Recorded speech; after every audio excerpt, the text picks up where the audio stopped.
Welcome to Go Mustang Sports as we look to recap the week that was in women's field hockey. And of course, look ahead as well. I'm Dave McHugh, joined by head coach Laurel Martin. And coach, we talked last week about how the next three games were going to be a challenge. At home against McDaniel, on the road against Rowan and St. Mary's, and three games essentially in 5 days. You knew it was going to be a challenge, but I'm pretty sure I'm not going out on a limb by saying you hoped you had gotten at least one win out of those, and unfortunately you went 0-3. Right. Yep. Nope. It was definitely a disappointment. A couple of games could have gone either way. The one game that we legitimately lost, we actually performed the best in. But I think that this is a good time for this to all sort of fall apart, if you will, so we can come back together and move forward. Yeah, I was going to say, you look at the box scores and you look at just kind of the overall of the game. Right. You lose by 2 to McDaniel, 3-1. You have a high-scoring game against Rowan, 5-3. Right. So while you lose it, you certainly show you can compete. And then St. Mary's is a one-goal game. So each of them kind of showed some positives, even though they came out as losses. Yeah, absolutely. I kind of refer to us right now as the blue-collar team, because we have to work and we have to work and we have to dig to get every win. And especially now as we're going into conference play and we're playing against very tough opponents. And that's fine. And with that comes sometimes you get it, sometimes you don't. But the inconsistencies that we have is what we have to eliminate now, because when we play well, we are very, very good. But we're not able to sustain it over a long period of time. How do you take a stretch like this? It was already going to be hard to begin with on the players because, again, 3 games in 5 days, 2 on the road, and not easy road trips to say the least. How do you keep that from not demoralizing the team, but kind of dinging them enough that coming out for the next game is a little bit of a challenge, and then coming out for the conference game, they've got a lot on their shoulders. How do you pump them up and move them past that? I mean, that's what we're working through now. So we're working on getting individual sessions put together. We're working on some different sports psych techniques. And basically, we're giving them a little breather today. So they're going to have some fun. They're going to work with each other. They're going to do some team bonding. Coaches are going to step away. We're going to let them kind of gather together and reconnect. And then the next day is back to the grind again. And we'll work hard, and we go from there. I think this team, they work so hard. And they're getting very frustrated, as is the coaching staff. But what I think they don't embrace is that this frustration is good, and that this challenge, the struggle that we're going through right now, is absolutely positive, because that's the building stones that we need to get better.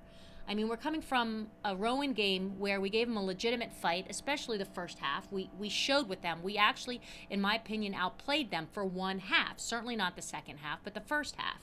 And the first year we played them 3 years ago, we lost 9-1. Yeah. So we're getting better. We just, I think all of us are a little frustrated because we're not getting better as quickly as we would like.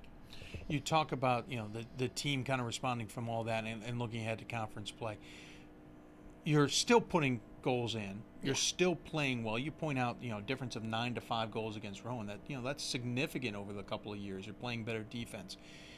At what point is the scheduling kind of purposeful in that sense? Do you almost rather challenge them with tough games they may lose versus fluffing the schedule a little bit and winning games, but maybe not realizing you still have challenges ahead of you?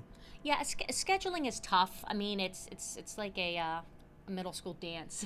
Yeah. you gotta find the right partners, and I think it depends on where you are with your current team. Yeah. So every year it will change, and every year it's going to alter slightly, and then as our team matures and gets stronger, so will our schedule. You have to throw in a Rowan regardless, and you have to, certainly our conference is strong, right. So that'll show us legitimately where we are. And then from there you have to build the outside competition based on where you are, so that you can create the most success and the quickest way to get better. But that's my job. Of course, we are kind of in a week where it's non-conference conference. So you have one more non-conference game against Immaculata. You'll play them at home on Thursday, and then you're on the road to play Widener to start conference play. First and foremost, it's been the underlying theme of the season. Not a lot of home games. Immaculata, you get at home. Yes. Important, I would assume, to get a win there against Immaculata at home to build that confidence you guys are trying to build off of. Right. Yeah. Excited about that game. The coach at Immaculata, I used to actually coach back in the day. So it'll be good to see her again. I know she's going to coach them a nice style, a nice system. But I think what's important for our team to do is to really just focus back in on us and to get out there and to have fun and to play with passion and play with aggression and take some more risks. And the results they'll find themselves. And Saturday we start conference play with Widener. We talked in the preseason what your expectations of the conference were. Has that changed? Has looking at how everybody's played in non-conference action, have you looked at it and go, okay, some teams are better than we thought. Maybe some teams aren't as good. Is the conference wide open? Is it locked up a little bit at the top? I mean, I think Messiah is still the front runner. I mean, they have been historically, and they still are. You have to give them the respect that they deserve. And then I think that the rest of us fall into this big, it's anyone's game. Okay. And I think that's what it's going to come down to with us, with our preparation, is learning how to play more consistently, learning how to beat those games where it could go either way, and tactically fine-tuning it so we know exactly what our opponents are doing so that we can give them the best fight. And before we let you go, I've asked all the coaches this. We've gone into fall now officially on the calendar. This is that time of year in the fall sports where the temperatures start to drop significantly, especially later in the day. It could actually drop right in the middle of the game. Rain becomes a factor. Wind becomes a much bigger factor. How much do you have to prepare the players for any kind of condition on any kind of day, game to game?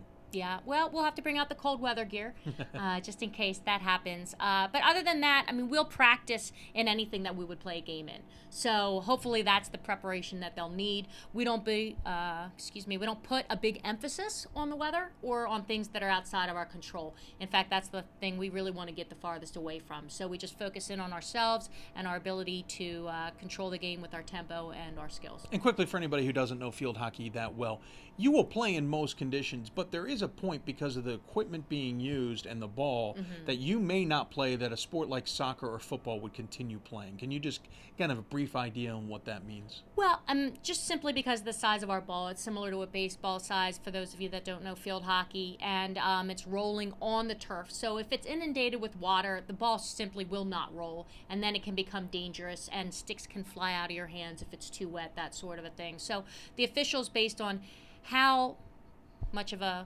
rainfall we have, they'll call it if they think it's dangerous. So certainly they may not play through conditions that other sports may for safety reasons more than anything. Well, thank you very much. Good luck in the next two games. Again, Immaculata at home on Thursday and then on the road against Widener to start conference play. We'll catch up with Coach Laurel Martin after those two games and look ahead of the rest of the season next week here on Go Mustang Sports.